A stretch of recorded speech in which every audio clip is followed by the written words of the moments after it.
सत्य ज्ञान ब्रह्म विद्या में आपका स्वागत है। आज मैं आपके सामने एक वीडियो लेके आया हूँ। सिद्धि बुद्धि सहित श्रीमन महागणपति मूर्ति। जीवन के अंदर सबसे इम्पोर्टेंट कोई चीज़ होती है तो वो है कि हमारे जीवन के अंदर जो भी विघ्न है वो विघ्न हमसे दूर रहने चाहिए। बार बार जीवन में विघ्न आते हैं, बहुत प्रयास करते हैं, फिर भी पीछा नहीं छोड़ते, बार बार असफलता।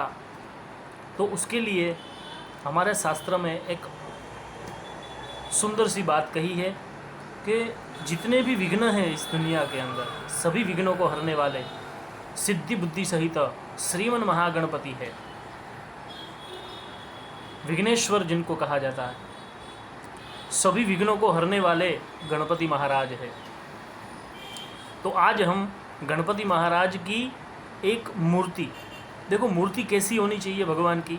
ना ही मूर्ति कोई मटेरियल की होनी चाहिए, जो प्लास्टिक मटेरियल जो आते हैं वैसी मूर्ति कोई फलदायी नहीं होती, लेकिन जो पत्थर की मूर्ति होती है, जो जिसको बोलते हैं आरस पान पत्थर आता है, श्वेत पत्थर, उसमें से भगवान की मूर्ति बनाई जाती है, वो श्रेष्ठ होती है। और उसके बाद मिट्टी की मूर्ति सबसे श्रेष्ठ है, सबसे बेस्ट है। तो आज हमने एक फ्लिपकार्ट से भगवान सिद्धि बुद्धि सहित महागणपति महाराज की मूर्ति हमने मंगवाई है। बहुत सर्च किया, उसके बाद हमें भगवान का बहुत सुंदर स्वरूप और अच्छा स्वरूप हमें प्राप्त हुआ है। वो भगवान की बहुत कृपा है। ये वीडियो मैं आप इसीलिए बना रहा हूँ कि भगवान की मूर्ति कहीं जनों के पास होगी गणपति महाराज की, लेकिन वो मूर्ति अंदर से पोली नहीं होनी चाहिए। कई सारी मूर्ति होती है, कोई प्लास्टिक की मूर्ति ले आता है, सुंदर दिखती है लेकिन उससे कोई फ़ायदा नहीं रहता। मूर्ति का एक नियम होता है, कैसी मूर्ति, कितनी मूर्ति लंबी होनी चाहिए, कितनी बड़ी होनी चाहिए, ये सब नियम है। ये हमारा हाथ है, यहाँ से लेके यहाँ तक, इससे ज़्यादा बड़ी मूर्ति नहीं होनी चाहिए।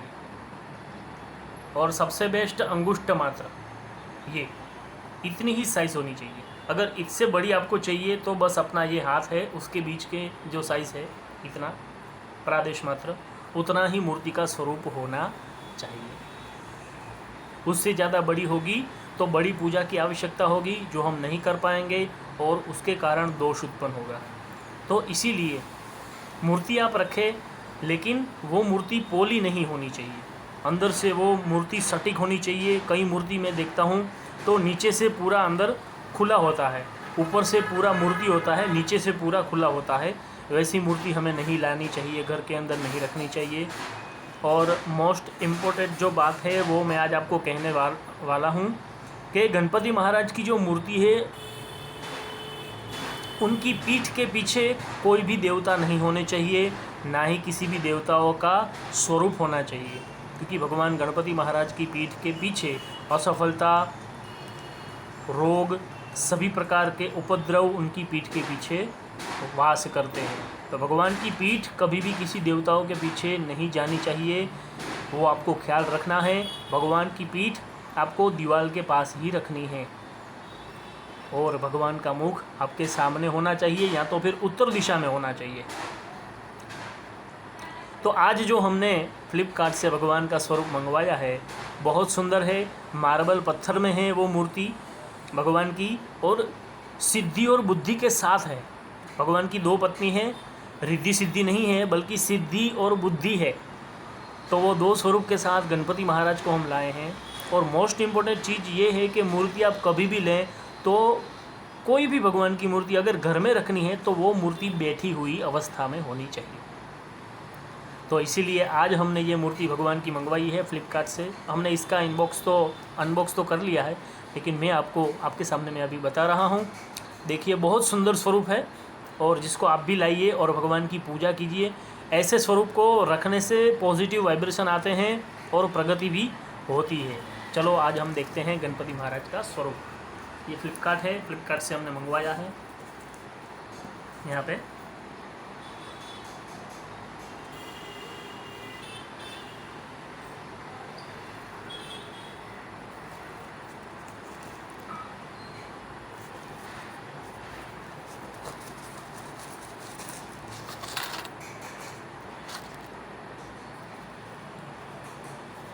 बोलिए गणपति बाप्पा मोरया। ये देखिए सिद्धि बुद्धि के साथ श्रीमन महागणपति है। श्वेतांगम श्वेतवस्त्रम सिद्धकुसुमगणैर पूजितम श्वेतगंधे। श्वेत स्वरूप में भगवान गणपति महाराज है। कितने सुंदर दिख रहे हैं देखिए। और ये पत्थर में है और ना ही ये पोली है। कई मूर्ति देखते हैं ना तो नीचे से गड्ढा होता है, इसमें गड्ढा नहीं है। देखिए ये पूरा पत्थर का बना हुआ है और बहुत ही सुंदर स्वरूप है। ये स्वरूप के दर्शन मात्र से घर में पॉजिटिविटी आती है। और ना ही ये हाथ से ज़्यादा बड़ी है। देखो ये हाथ के अंदर आ जाती है, मतलब मूर्ति का दोष भी हमें नहीं लगेगा। कितना सुंदर स्वरूप है। अगर आपको मंगवानी है ये मूर्ति तो मुझे आप कमेंट कीजिए। और ऐसे गणपति महाराज की मूर्ति रखने से हमारे घर के अंदर किसी भी प्रकार का विघ्न नहीं आता। सभी विघ्नों को दूर करने वाले ये विघ्नराज है। और उनके हाथ में देखो लड्डू, एक लड्डू नहीं है, लड्डू का पूरा एकदम वो थाली है लड्डू का और उसमें बहुत सारे लड्डू है। तो इसका भी बहुत महत्व है। भगवान के जो कर्ण है, भगवान का मुख है, भगवान ने जो मुकुट धारण किया है, भगवान के एक हाथ में परशु है और एक हाथ में भगवान ने फूल रखा है, कमल का पुष्प है, जिसका भी बहुत महत्व है। भगवान ने यहाँ पे नाग यज्ञोपवीत धारण की है महागणपति महाराज ने। और गणपति महाराज बैठी अवस्था में है, एक हाथ में जपमाला है जो हमें संकेत करती है भक्ति का स्वरूप। तो ऐसी मूर्ति घर में लाने से सभी प्रकार के उपद्रव शांत हो जाते हैं, हमारे जीवन के सभी विघ्न दूर हो जाते हैं। तो मेरी आपसे यही रिक्वेस्ट है। मैंने अपनी तरह से पूरी कोशिश की और आप तक सच्चा ज्ञान पहुंच सके, यही मेरी सभी प्रकार से प्रयत्न रहेगा। तो ये गणपति महाराज की मूर्ति आपको कैसी लगी मुझे कमेंट में बताइए। और इसी तरह से सभी प्रकार के अच्छे वीडियो, शास्त्र अनुसार वीडियो देखने के लिए हमारी चैनल को लाइक कीजिए, शेयर कीजिए। अच्छा लगे तो ही लाइक कीजिए, शेयर कीजिए, सब्सक्राइब कीजिए। और इसी तरह से नए नए वीडियो मैं आपके पास लाता रहूँगा। जिस तरह से मुझे टाइम मिलेगा उसी तरह से मैं वीडियो बना के आप तक मैं पहुंचाता रहूँगा। जय श्री कृष्ण, जय माता दी, गणपति बाप्पा मोरया।